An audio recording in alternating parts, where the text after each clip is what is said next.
Hello guys and welcome to my channel. Here's the painting of a foresty look, and she wants it in acrylic painting, and I'm so really excited to do this kind, like the atmosphere and the mystery of this, the depth of the trees and the composition. Let's go and start how to process this. First is to get the biggest brush that you can collect. I laid off and gather all of the colors that will produce the hues from the reference, experimenting how it will turn out with. I paint from left to right, blending colors here and there, while some of the paint are not still dry for it to have some good and nice gradient. Using bigger brush because it blends easily, it covers huge amount of space, and it will save you time precisely. Before, I am just using only one brush in painting, and now I kinda see why testing out and seeing what works for you matters. Through this, you will get to know your materials, and seeing the reference, you will have some picture of what it will look like behind the scene. With the technique of the process, I started off with the background, then the foreground, and then the middle ground. Sometimes in painting, we will have different process, and that process varies from one person to another. Let us proceed to the foreground. I started off with the dark color, the black one. Since seeing the reference, it has some dark blue in it, so colors of black and blue will be a good combination. Let us process to the major massing first. The tree trunk, the huge stone on the lower left. We will paint the branch also, and I recommend you to start off with the darkest color. After those, we will proceed painting with the semi-darker color to moderate, and lastly to the lighter color and the highlights. Painting with lighter color to mimic some fog and unclearness to state that these elements are a bit far away, to give some depth and context. The challenge with this painting is on how detailed it is. How can we mimic some major form and decide how the small elements like leaves and small branch can be seen in the painting precisely. Seeing the reference as a whole and doing it little by little constantly will help us to appreciate it even more. With some development of small changes, you will constantly see that you're slowly coming to the end process of the painting. Continue to paint with the detailing. You will use a very tiny brush, mixing it with some water to help for transparency and fluidity of the painting. The branch, the leaves, I use a lighter color for it to speak distance, like it is a bit far away to help it blend with the sky a little bit, and also some darker colors because it seems like the light are against it, doing it with some gradient effect to point some interest and texture of how the elements that are present here in the painting can be perceived. We will just going to repeat the process in here with the material I'm using. I'm using it from the large tube because I think you can save more. The most important thing of the must-haves are the primary color, and then slowly investing on collecting some color that you always use. Trying them and using them to your paintings will help you to know these color paints even more. These are the fundamental steps, and while we're still doing the painting, I just wanted to share with you the importance of consistency and the process itself. This talk will going to be divided into two.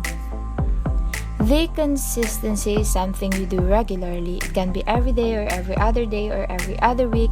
It is constantly pursuing something because you wanted to grow from it and you wanted to have some progress in it. You wanted to practice your passion and your talent. For you to gather your skills, and in painting it really taught me a lot. I started a few years ago, and day by day I encountered something new. And being a student, one of it that had my interest is painting because first I am not that familiar with it, and also that was my second time around doing painting once again after a very long time. I remember myself just staring at the watercolor palette and like I had no idea how will I use it. Fast forward, we had an activity. The first output was not the best, yet I tried my best. But looking at it, I know that I needed to practice more and have some improvement because the very first moment, it is really where I can say that this thing that excited me before was now the opposite of the feeling that I felt right now because of the result of my first times. And so you shouldn't give up, try second time around.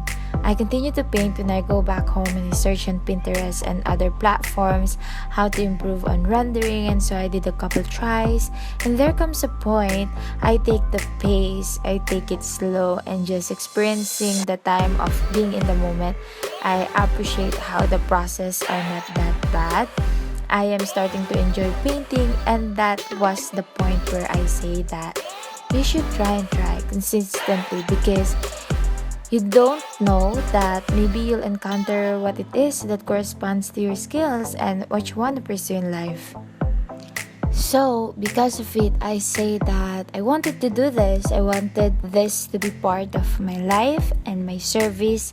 Yet, there comes a point where I stopped painting for almost 6 months because I am focusing on something that I didn't notice. I kind of leave the momentum and the passion.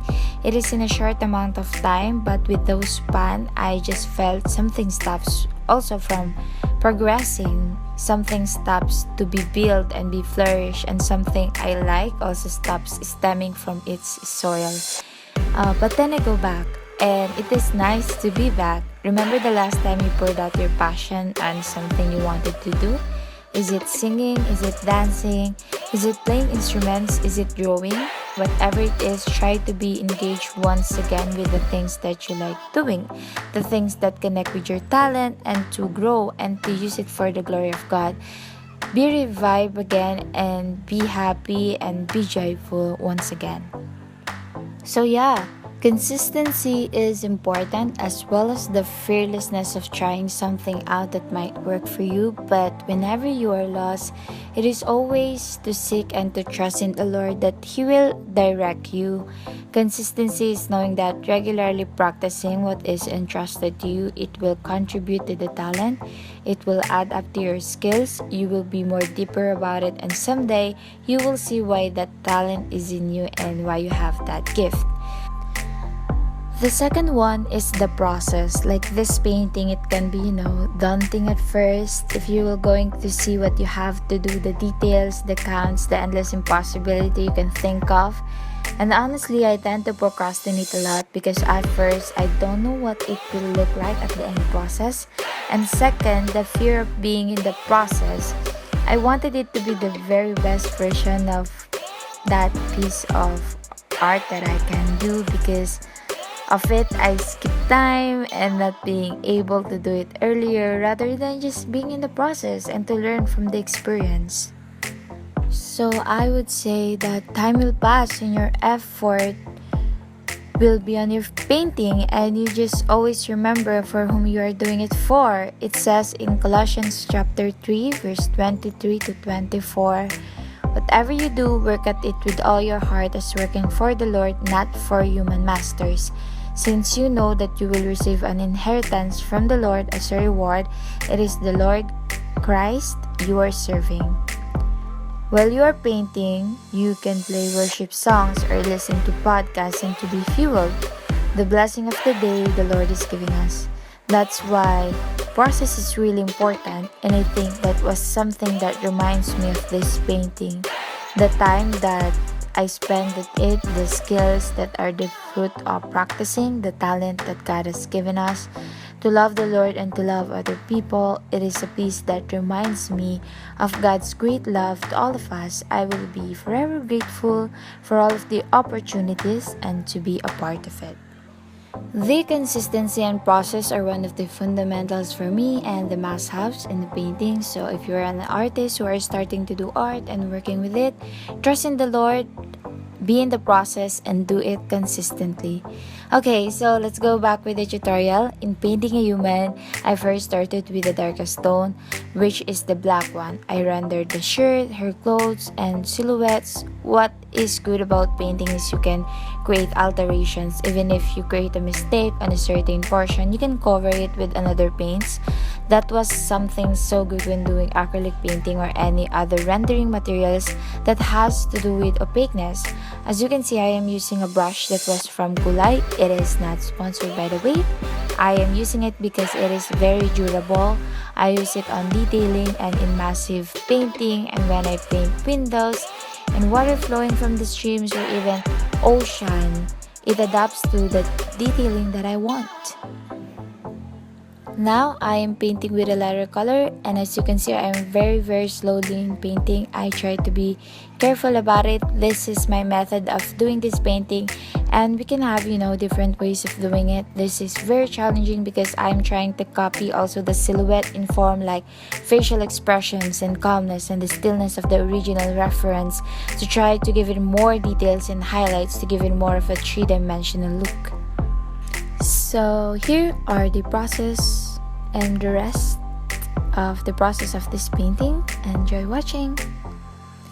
In this painting, I am just having some adjustment, additionals, and alterations.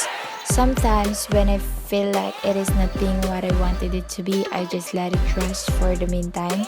And sometimes it takes hours or even like a day for me to be able to perceive what it has to be improved and changed. With the time and a practice for a certain piece, and it is through the process. Lastly, you're looking at it from the distance, seeing what has to be adjusted and what has to be articulated, seeing the composition, zooming in and zooming out. So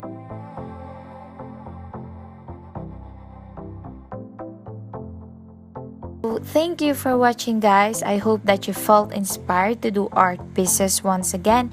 And if you like and wanted to see more of this, please let me know in the comment down below. If you also wanted to suggest something for the betterment of the next video, please don't hesitate. Also, let us connect. What are the paintings or topic you wanted me to cover? What are your interests, your passion? Let us create a little community out here. Thank you for all of your support, guys. That was all, and to God be all the glory.